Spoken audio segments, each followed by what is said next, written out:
Today is Wednesday, April the 6th, 2011. I'm Matthew T.G. I'm Heath Mulliken. That was Steve Stanley, and I'm Tony Casey. Welcome to the Technology Show, a weekly podcast featuring technology, theology, and everything in between. The world's only user-antagonistic podcast. This is episode 101. The odometer has flipped. Okay, And we have a Dalmatian in studio to celebrate. A Dalmatian? Yeah. What do you mean? I'm teasing. I don't know. Children's reference. Okay. I'm trying to broaden 101 down. I wasn't smart enough to pick up on it. Oh, It's my early. goodness. So, for the second year in the row, the slipper does not fit Cinderella. Oh, isn't that sad? Oh my goodness. It was. I'll be I didn't honest. watch it. I did not watch it. So, I'm gonna make multiple confessions here, if that's okay. all right. Sunday night, I went to WrestleMania, so I was watching wrestling Monday night. I watched maybe 5 minutes of that game, and the 5 minutes I watched, I don't think I saw any made shots. Yeah. Well, listen. Oh, it was bad. It was bad. brutal from what I heard. Again, I just heard the Sports Center edition. I would love to see the ratings. I saw on Facebook Heath was at WrestleMania, and he said his phone was about ready to go out, and so I said, now, is that a praise or a prayer? No, it was bad. It was bad. Speaking of the NCAA tournament, congratulations to Seth Cotton, who won our first ever Technology Show Bracket Challenge. Seth will be receiving a gift card in the mail for his. Way to go, He won Seth. by. He was the only person who had any Final Four teams or any Final Four team victories correct. So that's what put him over the top. Over points. This might be a nice segue over our guests this morning, Kevin Beers and Todd Kemp. All right. Who were tied for second. they were We were in tied. second, tied for second, I think, right? Yeah. And they don't even play basketball in Buffalo, do they, Kevin? I'll tell you what, it's a rarity for sure. Hockey and football dominate here in Buffalo, for sure. We are pleased and honored to have Kevin Beers with us this morning on the show. He is the lead student ministry pastor and college pastor at the Wesleyan Church in Hamburg, Buffalo. And Kevin and I have worked together a couple of youth conventions. And Kevin, thanks for being with us this morning. Yeah, hey, it's a privilege to be with you guys. Watch the show when I can here and there, and love what you do. Honored to be here. Now, in a couple of weeks, our district is actually having Jeremy Summers is kind of doing a tour, and on April the 19th at Central First Wesleyan on the campus of Southern Wesleyan University, we're having an emerging church conference, just kind of having a roundtable talking about a lot of different issues in the church, kind of a continuation of what happened at the emergency conference at the gathering. Kevin, just last week, I guess, you were up at headquarters as part of the Emerging Leaders Cabinet. Tell us a little bit about kind of headquarters and what they're doing to kind of deal with this new issue of emerging adulthood, and what are some of the things they're doing? Sure. Yeah, I was at Mecca last Monday and Tuesday, and had an opportunity with about 12 Wait. other Are you people. facing Mecca right now? I mean, I'm not really sure. I don't really know. But had an opportunity to spend about 36 hours with some guys and girls in ministry all around the country. We didn't even really know what the purpose was until we got there, knowing that we had to read some articles and stuff, what God has been doing, what people are writing about as it relates to my generation, our generation. And so we got together, had a great discussion of hearing what first God is doing in our different contexts, what type of ministry, what positions we're in. And then really, it was an awesome time to be able to just kind of share the heartbeat behind what we're seeing in, the leadership arising in the students that are growing up out of our youth groups and the young adults now, and to really kind of look back at the history of the Wesleyan Church and say, man, here's some core things that we would love to kind of revive. It wasn't a cynical time at all. It was just an incredible time of sharing, looking back at the values that we want to have as we step up into the next leadership roles, so that we can kind of set the generation behind us, up to bat. what were some of those? You talked about things in our history that you'd like to see us reclaim. What were some of those things? I think that the resounding overall theme was this idea of action to our words. The fact that Wesley was all about the abolition of slavery, and doing that, the just kind of making sure that what we say we're going to do, we do, and kind of killing this hypocrisy that the church overall, not just necessarily the Wesleyan Church, but the church overall has in culture and society. So, yeah, this idea that holy living isn't done behind some gated community, but it's done in the world in which we live, and it's very redemptive. Exactly. Living it out, proving it to the world every single day. And yeah. What are some of the things that the denomination is doing moving forward kind of to make some of this happen? Well, that was some of the next things we talked about. It was a strategy, kind of the second half of the second day, saying how could we set up people in leadership as far as what can headquarters do from their end to better our future? What can we do as current leaders to set up those around us? Everything from having these events that Jeremy's talking about to just, having it start from the ground roots of people, stirring it up in people from this point on to identify what is the thing in your community that God wants you and your church to do together to actually prove to the world. Yeah. The Scripture says, prove to the world that you're my disciples by your love. And so that was kind of the gist behind everything. So talked about that, talked about having some annual Skype sessions where we can just do some encouragement together. Very good. From headquarters? Wait, what? From headquarters. Sharing. Have they written that into their budget yet? I mean, be kind, TG. Oh, come on. TG's going to get us in trouble. They've been giving us a lot of good press they here. have. Man. They have. Matthew's going to ruin it for us. We love headquarters. We love One headquarters. thing I really do love, just from seeing the article, and we'll link to the article that talked about the meeting you were at, Kevin, is there used to be a sense that there were like a lot of fringe people in the Wesleyan Church, guys who were really getting it done, but maybe they didn't wear the right shirt or whatever. And I just really see headquarters now that they're really trying to tap into some of that. And just looking at the picture, just seeing some of the people they're involved in, I'm really excited of the diversity in that, and just people from big cities, small towns, male, female. That's exciting to me to know that, man, some of our best thinkers of the last maybe 10 years have kind of, like I said, been on the periphery. Yes, big word of the day. And now we're making them part of the solution, and I think that's an exciting thing.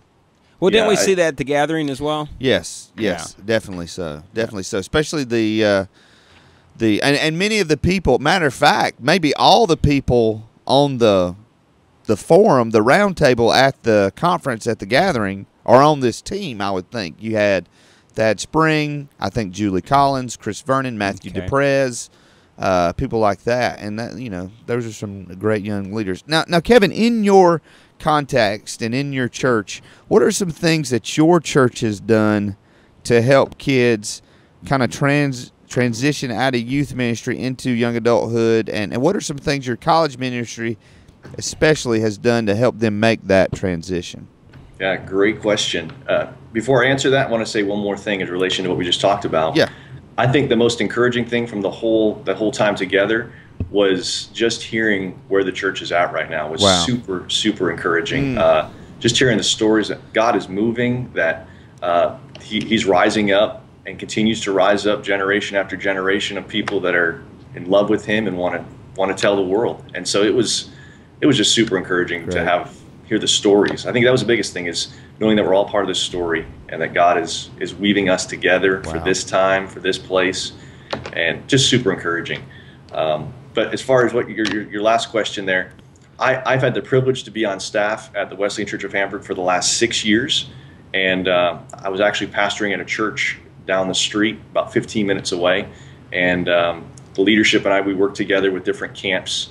And they came to me one day and said, Kevin, we're going to build this youth center off on our property, detached from our building, because we want to reach kids that would never come into our church context, into the environment. Good. And I got to tell you, coming off of last week's interview that you guys had with Dr. Denton, just perfectly sets this up, because, go ahead. I was going to say, wasn't she fabulous? Yeah. Oh, it was amazing. It was great.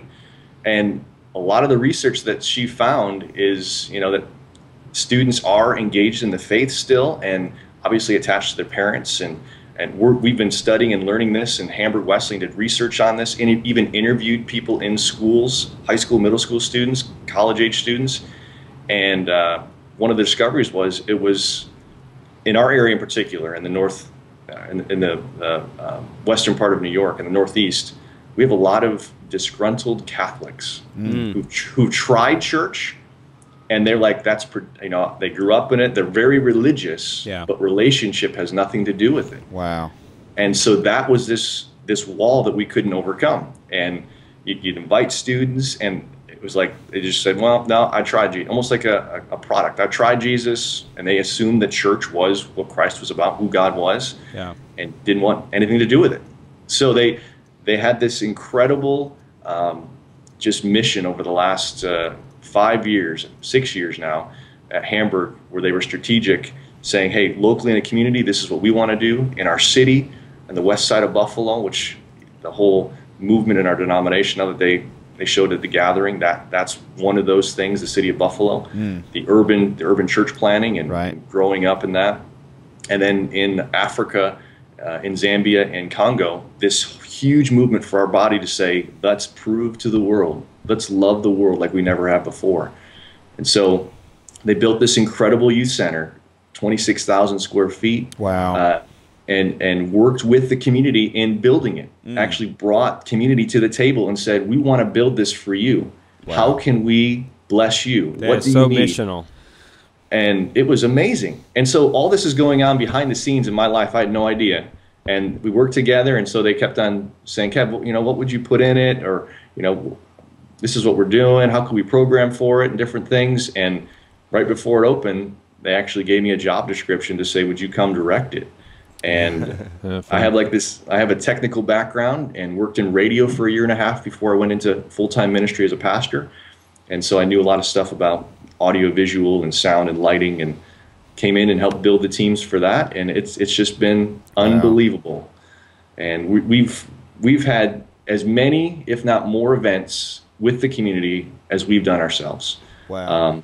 I know a couple of years when I was directing, my role was to connect with the community. My role was to build relationships. Our high school hosted their final exams in our auditorium because they had a conflict one year. Wow. That's we great. host Awesome. sports camps and you name it. We host, one of our biggest things is this Hamburg Art Festival.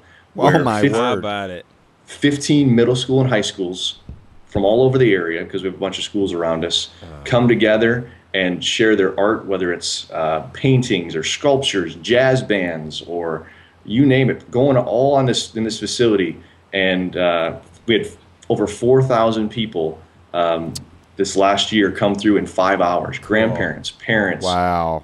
And so that's one of those regular relationships, one of those partnerships. That is just so much what the church needs to be doing. Yeah. I mean, it really is. It's what being vital to our community, being a part of that in that way is great. I know one of the most interesting experiences I ever had was as a intern in Plymouth, Indiana. And I don't know, I may have told this story before, I can't really remember, but the city does a beauty pageant, like Miss Plymouth or Little Miss Plymouth or whatever it is, I don't really know. And the auditorium that they were going to be working in, the air conditioning busted like 2 or 3 days before that, and they were trying to find a place to hold this thing. Well, the only big place was Plymouth Wesleyan Church's sanctuary, which is a big sanctuary. And there was a lot of debate, between people in the church. A beauty pageant in the sanctuary of the church, but no, and they did it. They ended up, I mean, the lead pastor, Pastor Ollie, just really did a good job of championing that and saying, no, listen, we need to do this. We need to serve our community. And we're not going to advertise ourselves as a place to come have a beauty pageant, but when we can meet this need for people and be vital to them, absolutely, come do that here. It's great. I was at a ministers' conference where Leith Anderson was the speaker. Leith Erickson, oh my word, Freudian slip. And he said that they have now made the rule in their church that they will not rent the facility to a Christian organization, only to the community for community events. And he said, so we have all of these things going on in our church all the time. And he said, they talk about the day and age of going out and handing out tracts is over. And he said, I totally agree with that. He said, but I want you to know we have this rack at the church, and he said it's picked clean every week, and this is the way that we work. Someone might take one of those things, and they come to our church. They may not be here for 2 years, but in 2 years later, when their marriage is falling apart, guess what they remember? They remember that church where they picked up that one little tract, and he said that this is where they come. And you're talking about a rack of things that are like brochures about marriage and family and different issues. The whole gambit. Right. Yeah. Well, that's, one of the big things last, I don't know, 3 or 4 years, and I don't know if it was Seth Godin who kind of coined this phrase, but it's called permission marketing. And I think the church has been the last one on the table in permission marketing. If you turn on the TV, you're giving advertisers permission to advertise into your home. Yeah. Well, when you're just going randomly to somebody's house, you haven't gotten permission to hand them a tract. You haven't gotten any permission to share the gospel with them. But when people come to your church, they're giving you permission. Hey, what have you got? Have you got and whatever they take? And so I feel like that's what the church has gotten such a bad reputation because we've done so many things without getting permission. We've tried to invade people's lives without that door being open. And I feel like we're making that shift by doing things like the hub, by what this church in Plymouth did. That's how you get permission. You say, hey, if you build it, not necessarily if you build it, they will come.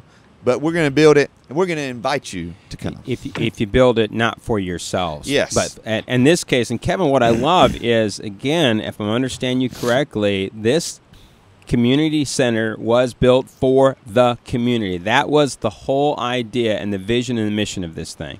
It was built for the community. And the hardest people to catch that vision are church people. Church people. Go ahead. And it's been a blessing. The community keeps coming back to us saying, man, could you do this? And wow. I've had the amazing opportunity to be the person on the front lines, to be that connection over the last 5 years, 6 years with the community. You name it, administrators, coaches. We say anyone who works with middle school, high school, or college age students. Oh, wow. We want to partner with you, not to make money, no strings attached. We want to just love on you as a community. And you guys got to see our gymnasium that we have. We are blessed beyond belief. In fact, if you check out, there's pictures on our website, thehubsite.com, and there's a fold-down page with a photo tour. It's the best gym in Western New York. It's unbelievable. Colleges come and practice there, high schools, sports camps with our rec department all summer long, special events, post-prom parties. You name it, a safe place. And every weekend, we've even changed our programming to say to the community, we've said we want to open this up Friday nights and Saturday nights for middle school and for high school students, just so it's a safe place for them to hang out. That it's a place that you can trust us to know that it's an environment that we will be able to make secure and safe and fun and grow from that. So it's just been a blessing. Steve, you still with us? Yes. Yeah, Steve, I'm just... A lot of times you and I have had this discussion about the lack of understanding in terms of Wesley and his community involvement. And as Kevin is talking here, don't you just feel like this is right within the spirit of Wesley? I think absolutely. Some people have had the notion within our tradition that unless it had a specific gospel message and was sharing maybe what has come to be known as the 4 spiritual laws, that it wasn't truly authentically integrated into our purpose and mission. But Wesley very early on adopted Rake's Sunday schools as a means of teaching the 3 R's, giving wholesome meals, preparing children for careers that would improve their lives, their standing in society. And he cared as much about those things as he did the rest of the program. To him, you couldn't divorce one side from the other. It was 2 sides of the whole. And I think that's what I'm hearing in Kevin's presentation today, is that we're recapturing that, and I applaud it. Yeah, very much so. Kevin, one of the questions in the chat room is about diversity. So what kind of community diversity are you getting? I imagine if you've got the schools coming in, you've got everything. So, but people are just wondering what kind of diversity is coming in like on a regular night. Well, you name it. we are right in the center of where the edge of Buffalo Wow. meets the edge of suburbanhood. Like, you're talking wealthy Orchard Park on one side of us, 10 minutes away, and you're talking Lackawanna, you know, where the Lackawanna 6 came from, the news. Oh, my. You know, like the edge of Buffalo. You can go down and see the two extremes in 20 minutes. Wow. And so we get a little bit of everything, different backgrounds, and you know what kids are wearing and what they're listening to. So it's a full range for sure. That's awesome. So let me tell you one more thing real quick. Oh, yeah, definitely. In relation to what we were just talking about, this is what we've been telling our leaders, because everything that we do there, we volunteer with our staff. I mean, we told our people, we need you to give of your time, not just your resources for this. So every time the doors are open, we need volunteers to help make it happen. You know, if it's tech teams, rec teams, our cafe, game area, our auditorium. And so one of the things we've been telling them is this simple principle, which I think what we're talking about here. If you write down these 3 words from left to right, if you write down the word believe, the word belief, and the word belong, that's typically how the average church that you think of, that's like their strategy. Once you believe like this, right. or once then you'll belong, Yeah. and then you'll believe. But typically, we said, what if we switch that around? I'm sorry, I said the wrong way. If you behave like us, then you'll believe, and then you'll belong. Right. That's how typical churches are. You got to be like us. We said, man, this model that we're using is upside down compared to what a lot of us are used to. What if we say first, you belong here. We receive you as you are. Then, because of our love, you become a follower of Christ. You believe in Christ, and then you behave like Christ instead of the opposite order. Did you follow my drift there? Yeah. Oh, yeah. I've heard it phrased this way. The previous generation was you had to believe to belong, and what we're beginning to see now is you have to belong to believe. Mm-hmm. Correct. Yeah. Now, Exactly. Kevin, one of the things that the Hub and your church is able to do is coming up in October, you guys are going to be hosting one of the Follow Tour stops. We just had the one at Southern Wesleyan. We had between 280 and 300 people involved with that. Matthew has actually got us up on YouTube at youtube.com/followswoo. We had a phenomenal event. I mean, it was mind-blowing, and I am still just physically trying to recover. And the thing I love about the tour is they're all different. All the stops, I mean, you might have the same band, some of the same speakers, but as far as the activities, they're going to be a lot different. What are a couple of things that are going to make your tour stop unique, and what are some things people can be praying for you guys about? Sure. First off, I did talk to Jeremy Kingsley. He said that your event was amazing last weekend, so I want to give you props about that. He said it was one of the best events that he's probably seen at SWU. So Nice. thought it was great. So I want to give you that encouragement, give you the shout out. But great job, Heath, and your team. Muy gracias. You know, we're looking forward to October. I love the format, how everything's coming in, the speakers are coming in, so it's going to be this universal message going around to people. We're gonna use the Hub as a part of our event, obviously, and probably include. We're going to be doing some more planning even this afternoon, but looking to maybe have like a battle of bands there for some students who want to do that, as well as using our gymnasium to have dodgeball tournaments and different things. The opportunity to even possibly go to Niagara Falls is an option there too for some people. That's literally 35 minutes away from us. Kevin, why don't you go over in a barrel, and that will really bring people in. Man, that would be huge. Yeah, man. That's the promo piece that we're going to use right there, I think, right?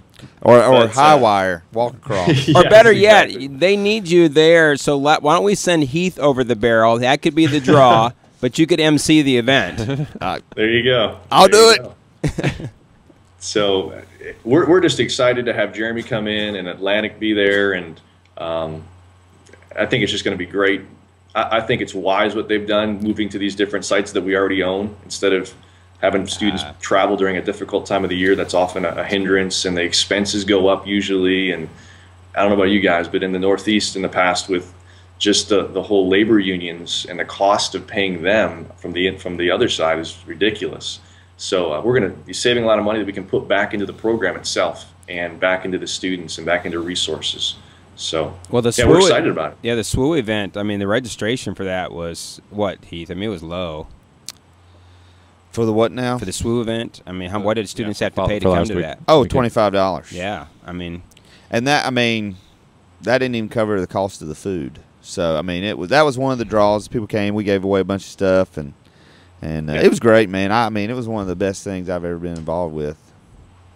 Yeah, we're excited. We're looking forward to the 21st and 22nd. Now, Kevin, you guys are there in Buffalo. Obviously, Buffalo is a major sports town. I got major people asking us in the chat room if you're going to try to get C.J. Spiller. Obviously, we got the Clemson connection.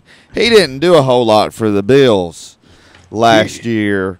Have you tried to get him to come and talk? Man, apparently, I mean, I've heard he's a pretty strong Christian and goes out and speaks at different events. Yeah, I have spoken with CJ. I actually had the privilege of doing one of the Bills chapels this last year. Oh, sweet. Nice. And that was a surreal experience and unbelievable. But realizing that these guys are, I mean, I'm 32 years old, and these guys are middle 20s, late 20s, some of them.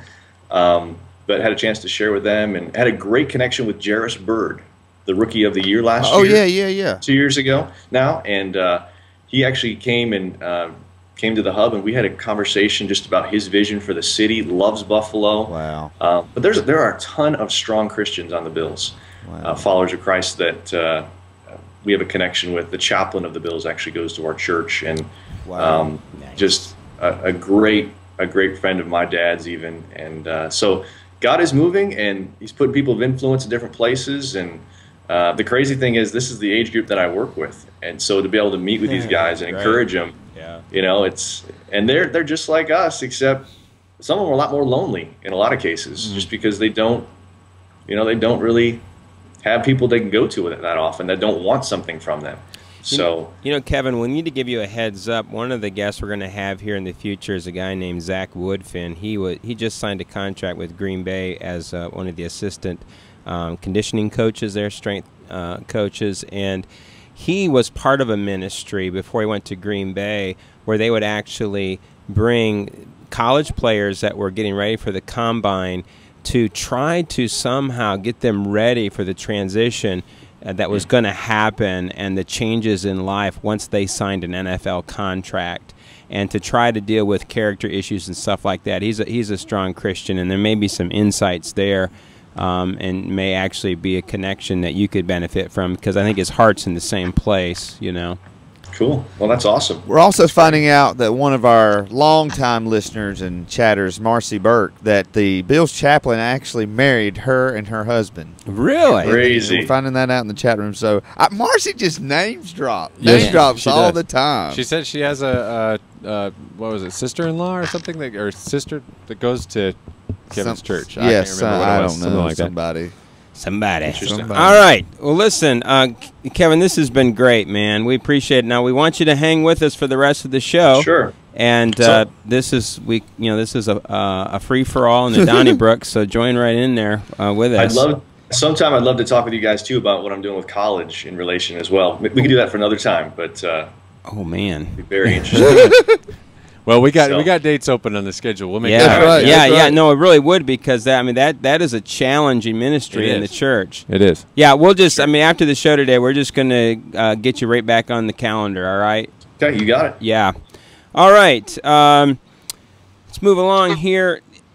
This is an issue that I am very concerned about, and I'm fearful that the church is going to shoot itself in the foot if we're not careful. The New York Times reported on March the 19th that it looks like that we're right on the verge of a new domain. Now you have .org, .com, .net, .edu, all these things. This is what I'm talking about when I talk about a domain on the internet. And one that is about ready to be passed is a XXX domain. Now, there are two groups that are speaking out against this. One, porn industry, and the other, pro-family groups / mostly the church. Right. Can we just say, from the very beginning, we talked about this one Sunday night. We brought, I don't know how it came into conversation, but as we were praying and doing that, you brought this up. And I mean, I made the statement, when the porn groups and the conservative Christians are on the same page about an issue, there could be there's something not quite right with that. There's something not quite right with that. We got to rethink this. Yeah, and here's the reason why I think this is a good thing. If you have children and you've set up a router in your home, I'm of the opinion I want my 12, 13-year-old to have access to the internet because there's a lot of good there. At the same time, you are trying to navigate these waters where porn is very nefarious. They find ways to bring it in. Yes. If you go to a XXX domain, all of a sudden the landscape has changed, and now you can begin to regulate an industry that has been unregulated up to this point. The article we link you to estimates this to be a $12 billion industry that is unregulated.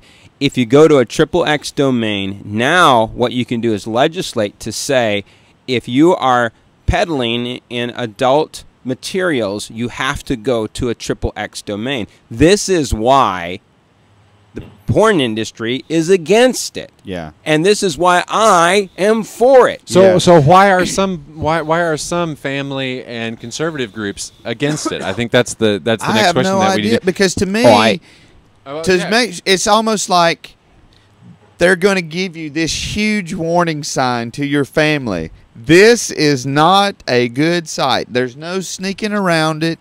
There's no like, oh, that's just a regular. No. .xxx. Okay, son, why are we on that? I know that's not good, and it's almost like we've got. I was looking for Sunday school literature. Here's why the church is against it. I want to answer your question, because we have an outdated concept, and that is this: if that happens, then pornography is really going to escalate. No, it's not. No. A third of internet traffic is estimated to be adult in nature anyway. Yeah. What we're trying to do is shift that 1/3 over to a particular domain so you can now regulate it. Yes. I guess go ahead. I guess it's up to me to be the dissenting voice in all this then.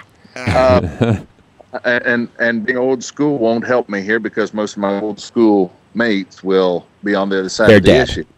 I can conceive of, first of all, I heard somebody say they couldn't figure out why the church and porn industry would be on the same side of any issue. I can conceive of freedom of speech issues in which we might find ourselves collaborating for the sake of preserving free speech rights. I'd say on the plus side, this is tantamount to zoning laws, where you will say you can have a store of this nature in this section of town, but not near a school, not near a church, and so forth. So that's on the plus side.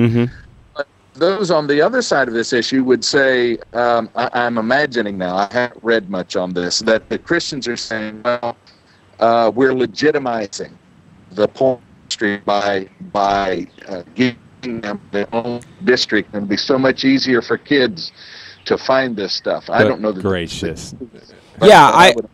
Part of their argument, but let me go a step beyond real quick. All right. And that is that we're only legislating for America. Off our shores, it will continue as it has continued to be all over the place. So we'll only be zoning them, if you will, here in the States, and not overseas, where a great deal of this stuff, as I have read in the past, is hosted.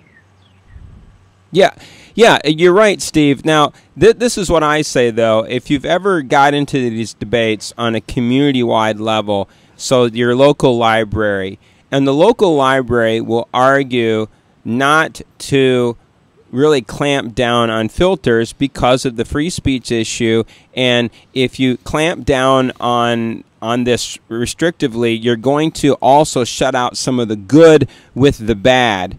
Now, if this passes, now you don't have that anymore. In other words, we don't have the good and the bad on the XXX.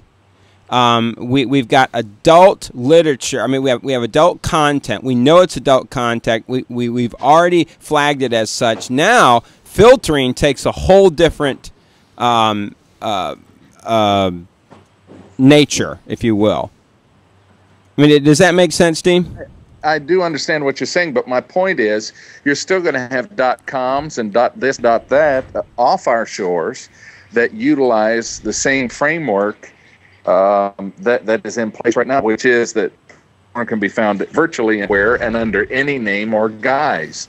So we won't have truly resolved the issue, except for those porn purveyors that are here in the States.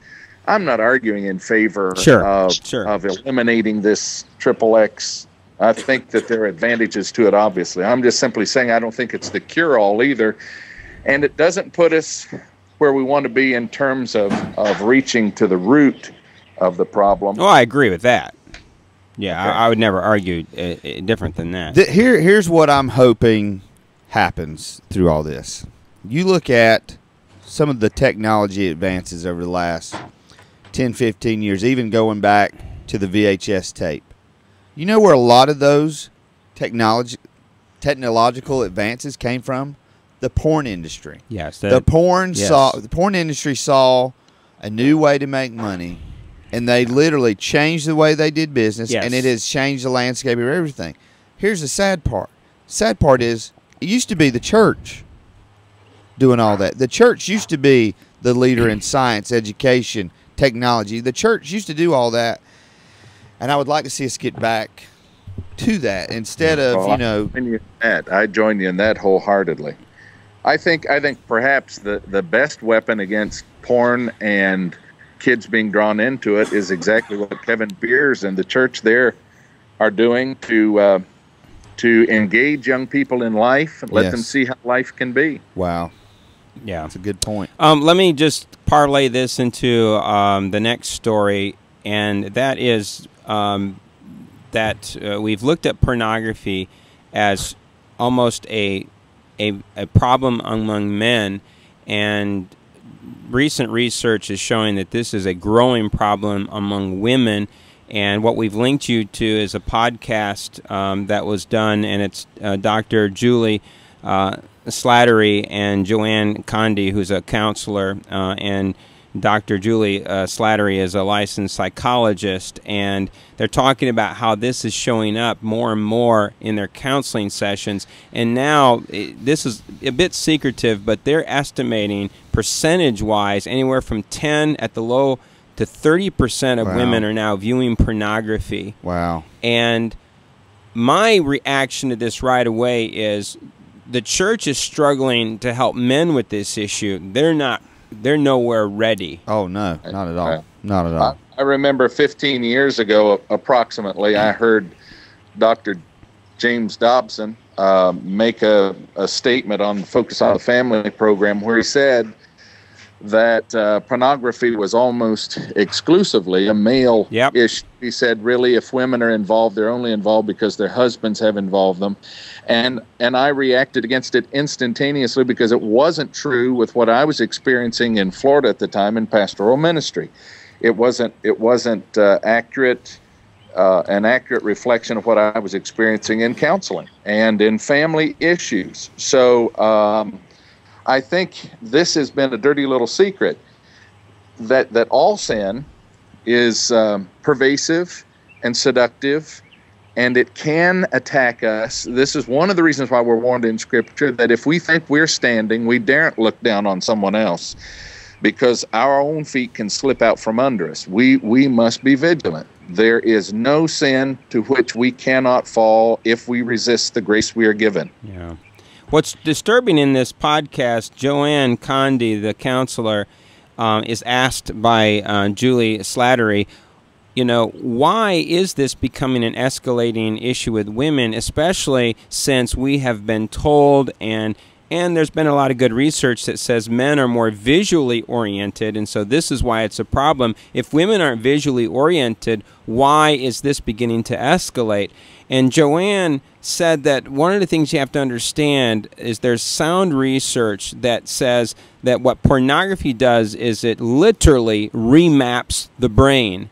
And she said, our concern in the culture right now is that with young women, they are literally being remapped. And she said it is starting as children, so that even in the way that they're dressing at a very young age, it's more sexually oriented. So now you have a culture that's very much sexually oriented. And so now we're beginning to see this and how it is reforming, reshaping the actual thinking about sexuality among women. Right. Well, I think that's clear across the board. It's clear if you just look at statistics in divorces, and if you were to talk to family counselors, they almost universally will verify that we have undergone a cultural shift, which has remapped lines of gender and definitions of that standard as well. Yeah.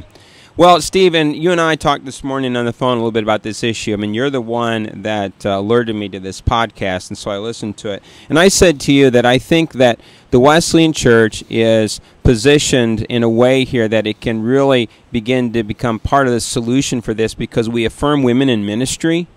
Right. And I would think that women would be best equipped to reach out to women.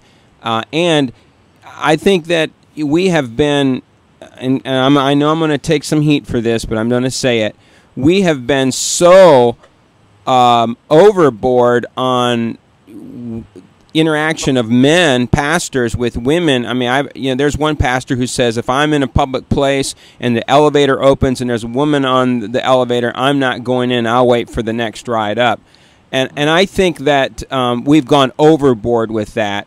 And so, again, we struggle to help men with this issue. We, I think, are behind the 8 ball, and perhaps this is where women in ministry will really serve us, our affirmation of women in ministry. Let me ask you this question. Except for the subjects of pornography, homosexuality, and adultery, when have you ever heard a good, solid, full-length treatment in a sermon of human sexuality? And the Bible's, both pro and con, the good as well as that which is going to be denounced. I'm a pastor, and I do it, but when I do it, you can see every white knuckle in the church. You're the he's not talking about that stuff in here. But if we don't talk about it, and if we don't tell the truth about it, the beauty of it will never be accurately portrayed, and the perversity of it will never be adequately met with the truth. When I was pastoring, I had a sermon entitled, Why Does God Care About My Sex Life? And I promoted it for 5 weeks out, and I actually had one family that would not attend that Sunday because they felt like that was not pulpit material. That part of the Bible wasn't pulpit material. Hey, I'm going to tell you the scary thing of this whole discussion as I'm sitting here. I knew as a father, when my son was born at the hospital, I prayed over him. I pray, specifically, God, don't ever let him see this stuff. Don't let him get entrapped by this stuff. Now, the scary thing about our discussion is I got to pray that over my daughters now. Oh, I definitely. Not just their own involvement, but that there's some guy out there looking at this stuff that's going to want to court my daughters. That his mind's crazy stuff. Over ourselves, over our mates. We have to pray it over our church leadership. This thing, very good. I said to someone, it's like somebody has plugged up the sewers and they backed up and they're getting into everything. Well, so it's everywhere. Well, Steve, I just want to give you kudos on this one. You have been saying to me for years now that this is not strictly a problem among men, that it was growing among women, and we are beginning to see signs of that. And hopefully just our discussing this today will bring some light to it, and that light will spread. Hey, there's hope. There's hope. Jesus really heals, and he does it by means of the application of the truth. And person is struggling with this, and they will find somebody who is wedded to the values of Scripture and as honest and open as Jesus was, they'll find the help they need. There is real grace. Well, and I think with what you just said, Steve, too, I'm sorry. Go ahead. No, please, Kevin. One of the things that's arising is people like, you've heard of Ann Jackson, the blogger and communicator who travels around. She wrote a book called Permission to Speak Freely. Yeah. Women are coming up and even just confessing this stuff and saying, hey, this is an issue, and this is what I've done to get help, and this is the people or resources I've gone to. So people like Ann have really come about and not just brought the issue to the table, but said there is hope in Christ, and these are verses, and these are resources and tools. So Well, Kevin, Joanne Condi in this podcast that we link our viewers to, she points to this and talks about how secrecy only compounds it, that we need to become public. And isn't it interesting that the church is one of the institutions that struggles with openness? It's crazy. Yep. Also, Joanne Condi makes this point, and I think it's a strong point in the podcast, that we are mind, body, and spirit. And there are plenty of places you can go in counseling where they will never, ever deal with the spiritual aspect to this. And her point is this, that the church is uniquely positioned to deal with this because there's one dimension here. We can address all three, the mind, the body, and the spirit. Right. Alrighty, well, let's move along here and talk about Download of the week. All right, our download of the week is one that many of you have probably heard of. It made a big splash just last week, Amazon Cloud Player. So has anyone here among us besides me used this yet? I've played around with it and tinkered with it a little bit, but I have not actively put music up on it. All right. I yeah. checked it out. I checked it out last night, but haven't used it officially yet. So Okay. Well, I've uploaded about 2 gigabytes worth of music now, just over the past few days. I love this because it doesn't matter if I'm on my Ubuntu, my Apple, my PC. I can play my music. The one frustration is there's only one device that I know of that doesn't play this well, and that's an iOS device. Now the feeling is that it's going to come out. There'll be an app. I don't think Apple will allow it, to be honest. Yeah, they will. You think they Oh, will? yeah. I mean, yeah. I think this is in direct competition with what Apple wants to do. They got a head start on it, yeah, but so is Kindle, and Amazon got a head start on that, and they let that into the App Store, and now there's, I don't think that it. Well, I hope you're right. For you, those of you that may not know what we're talking about here, Amazon has opened this up. You get 5 gigabyte of storage. Now you can store anything, but a lot of people are using it for music, and then you can download an Amazon Cloud Player. And what you can do is you can go in and you make playlists, things of this nature, if you know how to do that. And so whatever computer you go to and just install the Cloud Player, there's your playlists and everything. If you have an Android phone, then there's also an app. And again, the feeling is that an app is coming for the iPhone too. It's quicker for them to do Android because they have an Android market. Right. Yeah. Right. So. My one frustration is I tried to tinker around with this and play with it. I was really hoping that all of my previously purchased music on Amazon, that there would be a thing where I'd be able to go to the Cloud Player thing and hit a button and just have it all there. I mean, so because they've already got that, I can go to a page that shows me everything that I've ever downloaded music-wise from Amazon. It's all on a server at Amazon, as is this cloud stuff at Amazon. It sure would be nice, instead of having to re-upload however many things that's been, to just hit a button and then to just shoot it over there. Can somebody just tell me? Now, going forward, it'll do it automatically. So now when I buy an album, it loads it right to the Cloud Player. Yeah. Go ahead. Because, not to change the subject, this is the biggest issue I've had as an iTunes, iPod person. Okay. Is my original iPod, the external hard drive I had all my music on, I messed it up. So I got this iPod. I want to get that music on my other computers. I just can't. There's programs you can move like a few songs, and then you gotta pay like $50. I got you covered. Come see me after this show. All right, the tech man, go ahead and take care of you. Come see me after this show. All right, changed my life. It's nice. The lesson in all this is never doubt Apple, right? Oh man, that's right. Listen, Adam. According to my you guys talked about iPads last week. Yeah. Right? Oh, is that the one or the two? No, it's the, you know what the key is? I bought the first version for my wife. That way, she loves to read on it, and then we use it for when we travel and stuff like that. Yeah. So guys, that's the key. You get it for your wife. iPad for your wife. Then there's no competition as far as, you can't afford it or whatever. It's like, hey, check this feature out. It's awesome. You'll love it for cooking. You'll love it for your books. You'll love it for your movies, your music. This is a strategy I have not tried yet. See, okay. Wait a minute. And if they're women that you're listening to us, buy one of these for your husband, please. Please. There you go. All right, let's move on to They Said It. Yes, let's. Read my lips. I'm going to say this again. I've never taken steroids or HGH. I took the initiative in creating the internet. The Macintosh, of all the machines I've ever seen, is the only one that meets that standard. I'm not a crook. If you know what you're doing here, slide out. The pastoral scoreboard was always clear to me. Pastors of large, growing churches were the winners. They got nicer parsonages and bigger paychecks. Instead of attending conferences, they got to speak at them. Pastors of small, struggling churches, well, God bless them, at least they're trying. Jack Connell, in his Leadership Magazine article, Ministry Mulligans, if I had to do it all over again, where among other things he is making the case for more collaboration and less competition. Source, Christianity Today. I think sometimes these issues get manufactured and they get a lot of attention on the blogosphere. Planned Parenthood in the past has done good work. If there was a specific problem at this center, it should be addressed. President Barack Obama on Live Action's efforts to show that Planned Parenthood turns a blind eye to sex trafficking and abuse. Source, Live Action.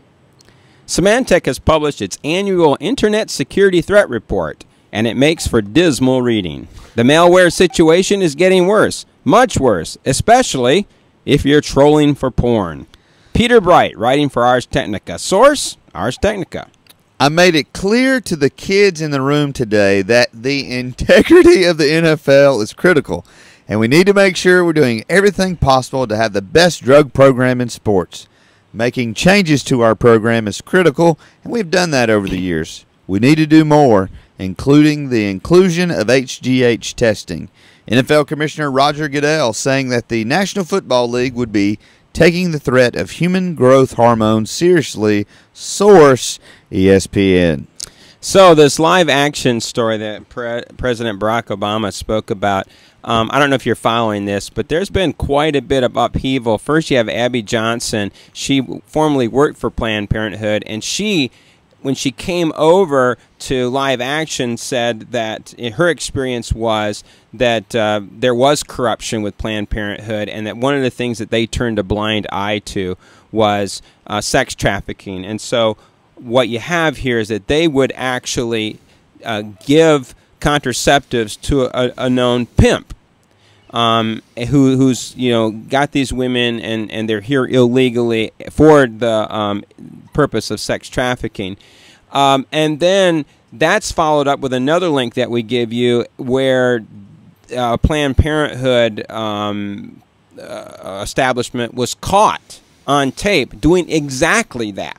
So that which Abby Johnson says they do, then it was caught on tape, and so that's what this recent hullabaloo is all about. Did you actually see the video where they go in and he's like, I got these girls working for me, they're 14, and the lady's like, oh yeah, you can, if we do it like this, then it'll be okay. It was despicable. It's sickening is what it is. Well, we link you up to that, the video as well. Okay. Yeah, it's in the additional sources. And if there. anybody doesn't know the history of Planned Parenthood, doesn't know the motivation of their I'll get fired up about this.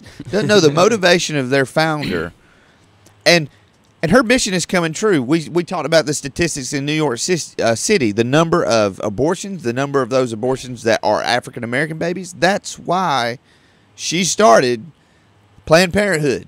She started Planned Parenthood to methodically take out ethnic cleansing. Yes, that's exactly what it is.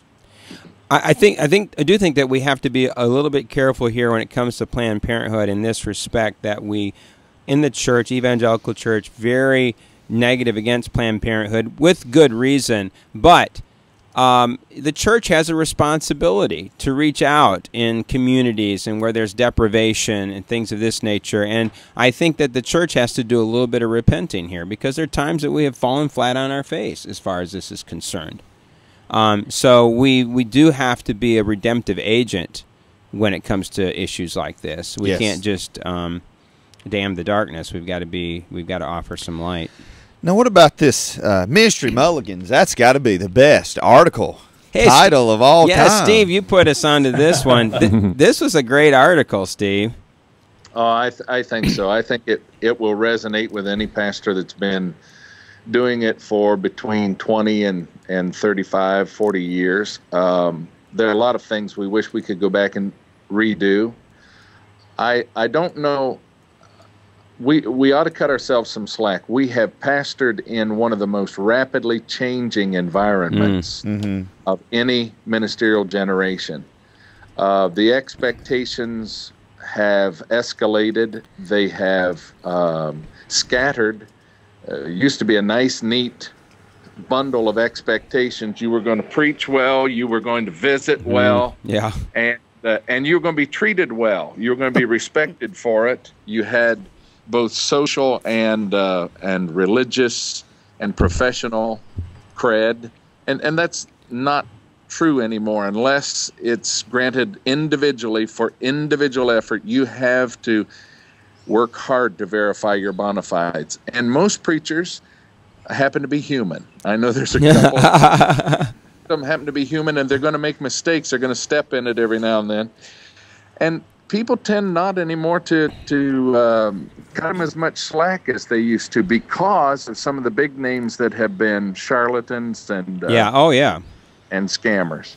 So it's a different environment. Yet, having said all of that, I think I would have done some of the things that I've done. I love people. I love to spend time one-on-one with people. That would not have changed. I'm at the hospital this morning, which is why you hear birds and diesel engines. And This is the spring edition of the Techology Show. Yeah. And there's nothing I love more than I love my people. Right after Jesus, this is the life that I cherish. But I do wish that there was a tighter rapport between the pulpit and the pew. In some of our smaller churches, our more established churches. Wish that people would take more risks for Jesus and for the sake and for soul's sake. And wish that I had taken more risks for the same reasons. Well, I think anyone in ministry will resonate with this article. Do you know what changed my perspective on all this? When I became the pastor of a small, struggling church. Yeah. Changed my perspective clearly because, I don't know, there's something in a young pastor's brain that just makes you think, well, when I get there, woo, it's going to be and no. Without a move of God, without the work of the Holy Spirit, I am doomed to fail. Right. What do you guys think about, and that is true, Heath, what do you think about the issue of collaboration that he brings up, networking with other pastors, not necessarily of your own denomination, just guys that share the same passion for Christ and souls and community? There's actually, I got an email, there's like a one-day conference in Portland for lead pastors under 40, and it's just a day. It's just hang out, talk, get ideas, and if you'd like to sponsor my trip to Portland, Oregon, you can send your check to the Tech. But anyway, that's the kind of stuff that's happening. That's not necessarily. It was just a couple of guys got together and said, "Hey, what if we did this?" And that's another reason I love the Wesleyan churches. I think there's becoming more and more a spirit of collaboration, but I also think we're looking outside of that. Outside of our denomination to get ideas. And Steve, this is my favorite part of the article. I think that he is so dead on, and I would go a step further and say this, that the competition that we have seen in the church is not a spiritual marker. It is a marker of the fall. Yes. How that resonates. I agree with you. There's been this attitude that we can't get together because if we get together, if our two churches cooperate, you're going to be stealing from my flock. And I know I'm for sure going to be trying to steal from yours, at least some of them, the tithing units, as we used to call them. And it was a joke among some of us preachers that Christ died to save tithing units. And we hated it. We hated it because that was the real message we were getting from higher up. Yeah. But the spirit that is pervasive in this new generation of preachers, women and men, whose hearts are centered in Christ and His call, it truly is refreshing. I mean, there's real innovation going on in ministry, and I think that that over the course of the next 25 years, we could see the most exciting days of the life of the Wesleyan Church and message of Christ here. Yep. Yeah. Let me zoom real quick here into this Symantec story. They published their annual Internet Security Threat Report, and they talk about, those who are trolling for porn have problems with their computers big time. And, I've always said that to people, if you go to nefarious things. But now, let me say this. I also think that there are some Christian sites out there where the websites are so simply put together, people know enough to be dangerous, and they don't even know that someone has gotten into their website. And so when Tony Casey goes to that website, he picks up something from there, and again, the curator of the website doesn't even know what's going on.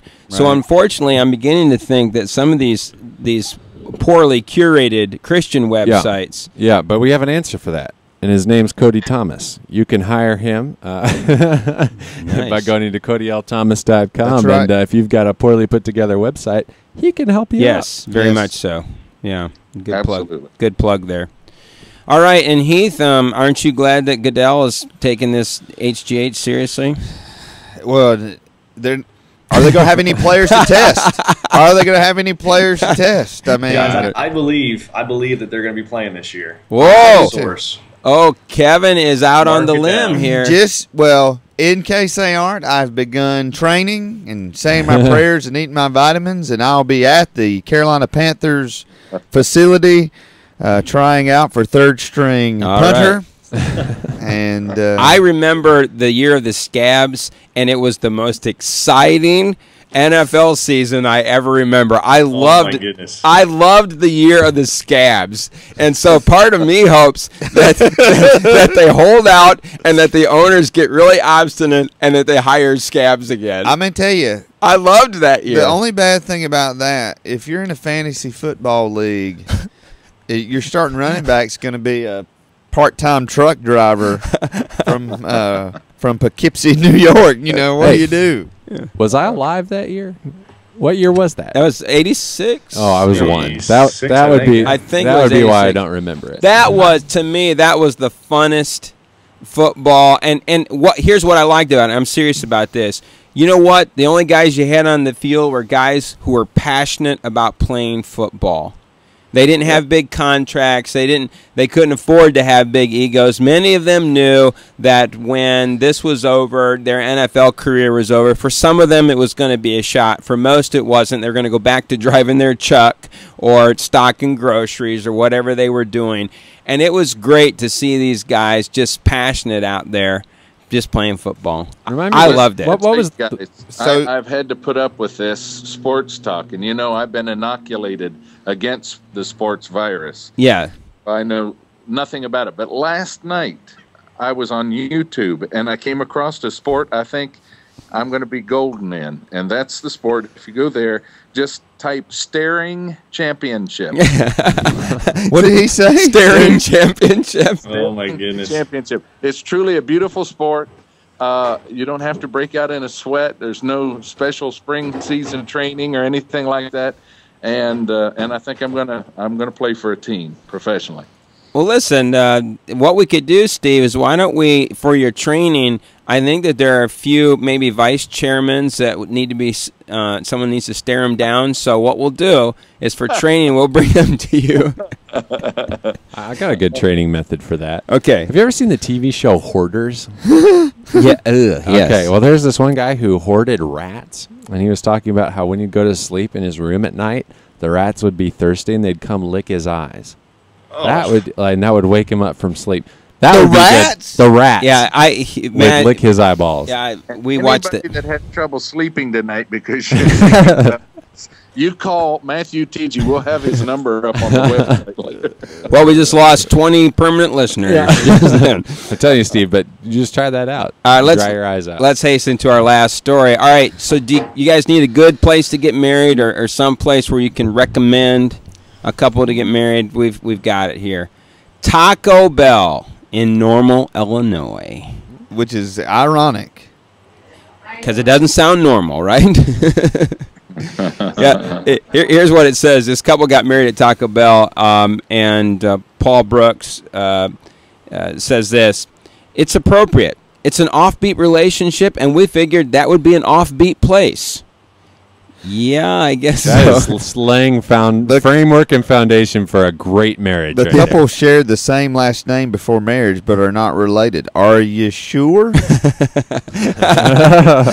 Are you sure? The very fact that they got married there may kind of well, think about may this. prove that they are related. But think about this. All right, I'm thinking. About this. I'm thinking. It's a red flag right away. You come in. You've already got your seating. They've got the sound system. You can play your music. And you don't even have to. People don't even have to leave. You can greet them while they're at the reception enjoying their food, and you don't have to pay for a wedding cake. You get those Choco Tacos. Yeah. So do you close down the drive-through or what? That's for people who are late. Yeah, they're late. If the mother has been seated in the corner booth, you must go through the drive-through. You can leave your gift there. Now, where were they? Now, see, this is where the controversy came in. They had their wedding at Taco Bell, but they're registered at Friendly's. So, what were you going to say, Steve? Well, I was going to say, you know how you have trouble with guests overstaying their welcome? The beef burritos would take care of it. All right. Well, we're here to give you ideas. So, those of you looking for a different place to get married. What? Did they get married late? Everything in between. Yeah, that's right. Did they get married like after 1 a.m. or something, and that's why they want to get married there? That'd be interesting. Because there's a whole different group of people at Taco Bell after midnight. Yeah. How do you know, Heath? What are you saying here? I haven't been old long. All right. Well, listen, let's look to the future here. On April the 20th, Dr. Everett Piper will be here. He's the president of Oklahoma Wesleyan University. Steve, I know you're excited about having him on. Great guest, great speaker. Yeah, and the area that we're really going to be talking to him about are categories of truth, and really in a postmodern generation where that whole meta-narrative and absolute truth is being lost. On May the 4th, we'll have Aaron Gadsby in studio, and then we'll have a conversation that I will pre-record with Dr. Norman Wilson. He's at Indiana Wesleyan University and works with issues of immigration, as I actually spoke before the Indiana State House on this issue. On May the 11th, Dr. David Spittle will be in studio. As many of you know, this is his last year at Southern Wesleyan. As of June, he is resigned from the institution. He's done a lot for Southern Wesleyan, and it's our privilege to have him in studio. Also working on some other guests. There are two people right now I'm in email with, and I mentioned them before. They were supposed to be on the show last week, but that is Stephen Ty, who is really becoming an emerging scholar in faith transference from our kids, from us to our kids, and then also Brian Kono. He teaches at Spring Arbor University and will speak to us about youth ministry, because that is his whole area of emphasis, youth and young adult. And also, Kevin, once we get off the show here, off the air, we want to get you back on here in the next 4 to 8 weeks and just talk about college ministry stuff. All right. Hey, Kevin, is there any place on the internet where our listeners can find you? Sure. Facebook.com/Kevin Beers, or Twitter /Kevin Beers, or KevinBeers.com. All right. Steve? Facebook.com/Steve.Stanley. All right. Matthew? Twitter.com/C, the number 2, the letter T, the letter S. All right. You can find me at Facebook.com/ACasey64. If you wanted, Heath doesn't get to say where we can. That's all right. I'm at ChaseYourLine.com. Oh, that's all right. We're getting ready to relaunch, man. I'm taking about a month off, but I'm good to go, man. We're getting ready. I'm excited. Relaunch. All right. If you want to do further research on anything we discussed today, you can find all the stories. The links to the stories we covered at our website, thetechnologyshow.com. If you want to contact us, send your emails to thetechnologyshow@gmail.com, or leave us a voicemail by calling us at 3049-THEOLOGY. 3049-THEOLOGY. That's 304-986-5649. Let me say this. We have been really encouraged with the chat room. That's become a wonderful addition to the show. Yeah. And we also believe that the voicemail can actually be a wonderful addition to the phone. I mean, to the phone. Yeah, that would be great for the phone. It'd also be good for the show. Now, if you call and leave a comment, please leave it around 30 seconds or less. But we really do want to hear your comments and some of the things we talked about today you may be passionate about. Yeah. Leave us a brief comment, and we'll be glad to play your comments on the air. Again, we want to thank... a while, we'd like to have somebody leave a voicemail or a text message that says Old Suit might be right about something. I'm getting tired of all these messages calling in, leaving disputing remarks about things I've said. You know, I need one person to come through for me. Mom? Yeah. Way to appeal to your family there, Steve. All right. Again, Kevin, thank you for joining us today. And to all of our listeners in the chat room, and for those of you that download the show and listen to it later, we thank you. Absolutely. Goodbye, everybody. Bye. Adios.